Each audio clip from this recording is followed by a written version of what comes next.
En el mundo existen miles de historias y leyendas. Algunas tratan sobre criaturas misteriosas, otras hablan sobre lugares que pueden o no existir, y muchas otras hablan sobre personas o entes con el fin de darle origen a cosas que no tienen explicación.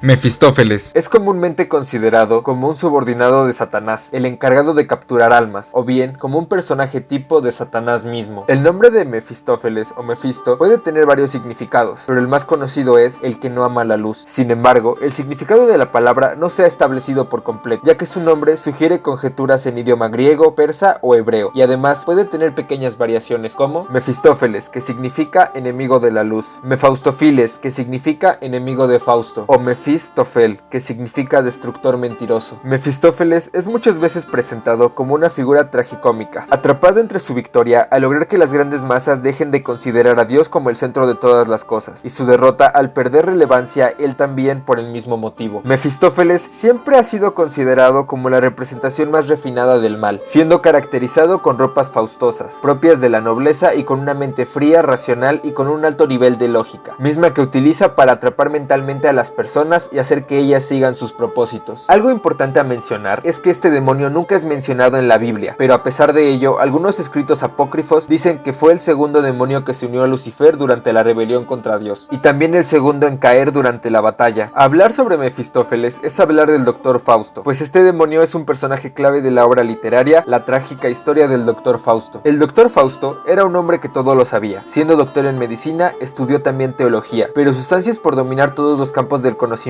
lo condujeron a conspirar con el diablo, lo cual lo llevó inevitablemente a su destrucción. El Dr. Fausto era un maestro indiscutible de todas las ramas del saber que se discutían en su tiempo. Fausto llegó a lo más alto del conocimiento humano. No quedaba ningún otro reto, excepto el conocimiento divino. Pero la teología solo llegaba a un callejón sin salida, hasta que este se encontró con la necromancia, pues él pensaba que a partir de esta, el poder universal estaría al alcance de su mano. El primer acto de Fausto fue invocar a Mefistófeles, al cual le ordenó que cambiara su horrenda apariencia por la de un fraile franciscano. La sumisa obediencia de este demonio le agradó al mago, pero el demonio le explicó que la magia tenía sus límites en el reino del diablo. El demonio también le expresó que él no había aparecido por el llamado que Fausto había hecho, sino que apareció como a cualquier otra persona, porque Fausto había maldecido a Cristo y había adjurado de las escrituras de Satanás. Mostrando interés en la naturaleza de Lucifer, Fausto le preguntó a Mefistófeles acerca de su amo, el ángel caído, y acerca de su dominio del infierno. Detalladamente, el demonio le explicó que los espíritus caídos, siendo despojados de las glorias del cielo, encontraban que el mundo entero era el infierno, por lo que éste le sugería renunciar a sus planes. Pero Fausto renegó de la advertencia, asegurando que entregaría su alma a Lucifer si éste le daba 24 años de placeres, siempre y cuando Mefistófeles fuera su asistente. Pasadas unas horas, Mefistófeles regresó para asegurarle a Fausto que Lucifer estaba de acuerdo con su trato, el cual debía ser sellado con sangre. Fausto no dudó en cumplir. Una vez sellado el trato, Fausto le preguntó a su demonio sobre la naturaleza del infierno, a lo cual le fue contestado que ese dominio no tenía límites para los condenados. Intoxicado por su nuevo estado, Fausto rechazó cualquier creencia de una vida en el más allá, una existencia de ultratumba, diciéndose a sí mismo que su contrato con Lucifer nunca sería cumplido. Todo esto pese a las advertencias de Mefistófeles, que le explicaba que su presencia era suficiente evidencia de que el infierno existe. Fausto deseaba consumir los frutos de su trato con el diablo. Ansioso por empezar, este le ordenó a Mefistófeles todos los libros que contuvieran información variada sobre el régimen satánico. Poco a poco fue consumiendo todo el conocimiento que Lucifer tenía para ofrecerle. Su sabiduría sobre lo divino fue tal que Fausto entró en pánico, pues se dio cuenta de que ya era muy tarde para arrepentirse. Su desesperación fue tal que intentó llamar a Cristo para que lo salvara. Mientras este hablaba, el colérico Lucifer descendió ante su futuro sirviente y le ordenó nunca volver a invocar a Dios. Fausto viajó extensamente por todo el mundo, mientras su sirviente se asombraba de la rapidez con la que su jefe se trasladaba de un sitio a otro. En la ciudad de Roma, el doctor ingresó al palacio papal sin ser visto, pues tenía la capacidad de volverse invisible gracias a su poder mágico. Fausto recorrió todo el lugar con la esperanza de encontrar algo que pudiera salvarlo, pero todo fue en vano. Cuando retornó a su lugar de residencia, los sabios que lo admiraban se le acercaban para consultarle sobre temas desconocidos para ellos. Su fama fue tal que el emperador decidió invitarlo a su palacio y solicitó que invocara al espíritu de Alejandro Magno, por lo que un incrédulo crédulo caballero se burló ante absurda idea. Fausto decidió invocarlo simplemente para demostrar su poder, y vengativamente puso cuernos en la cabeza del escéptico caballero que había dudado de sus poderes. Consciente de que el tiempo de diversión estaba llegando a su fin, Fausto retornó a su ciudad natal y su sirviente presentía que su amo estaba a punto de fallecer, pues este le dejó todas sus posesiones materiales, y a medida que la muerte se aproximaba, su conciencia le suplicaba que se arrepintiera de morir. Cuando Fausto declaró que se iba a arrepentir, Mefistófeles le advirtió que se abstuviera de ofender a Lucifer, ante lo cual el comprometido doctor le solicitó que le trajera a Helena de Troya para pasar los últimos días de su vida. Durante sus horas finales, Fausto conversó con varios colegas que lo habían estimado mucho, y finalmente les reveló que había hecho un trato con Lucifer. Cuando llegó el último momento de su existencia, el doctor Fausto expresó una súplica final para ser salvado del tormento que le esperaba. Pero antes de terminar, Mefistófeles apareció frente a él para transportarlo al precipicio de su condenación eterna. En la mayoría de las historias, Mefistófeles se presenta como un personaje de elegancia y de ropa noble. Es extremadamente racional y lo utiliza a su favor para engañar a las mentes de los pecadores. Al ser un demonio, es de naturaleza espiritual y no tiene un cuerpo físico propio. Mefistófeles no es especialmente poderoso, ni como ángel ni como demonio. Destaca por su extraordinaria inteligencia, la cual lo convierte en uno de los principales demonios mayores y lugartenientes de Satanás. En la actualidad existen algunas referencias a este demonio, tanto en el cine como los videojuegos y los cómics. Mefistófeles aparece como uno de los enemigos a vencer en el videojuego Diablo 2, donde se le conoce como el Señor del Odio junto a sus dos hermanos, Baal y Diablo. En el universo de Marvel hay un villano con el mismo nombre, y es el archienemigo principal de Ghost Rider. En el manga, Saint Seiya The Lost Canvas es una de las puntas de lanza del ejército del dios Hades. En el manga de Shaman King, el personaje Fausto VIII, quien utiliza necromancia, es descendiente del Fausto que pactó con Mefisto. Y finalmente, en el manga Ao no Exorcist aparece un personaje misterioso con el mismo nombre, el cual es director de una escuela de exorcistas y es un demonio. Mefistófeles es un demonio que no tiene un origen exacto, pues es imposible saber dónde fue mencionado por primera vez, pero sus características, habilidades y apariencia siempre tienen mucha similitud sin importar de dónde venga la historia. ¿Y tú qué piensas? ¿Le darías tu alma a Mefistófeles por el conocimiento absoluto? Déjame saberlo en los comentarios.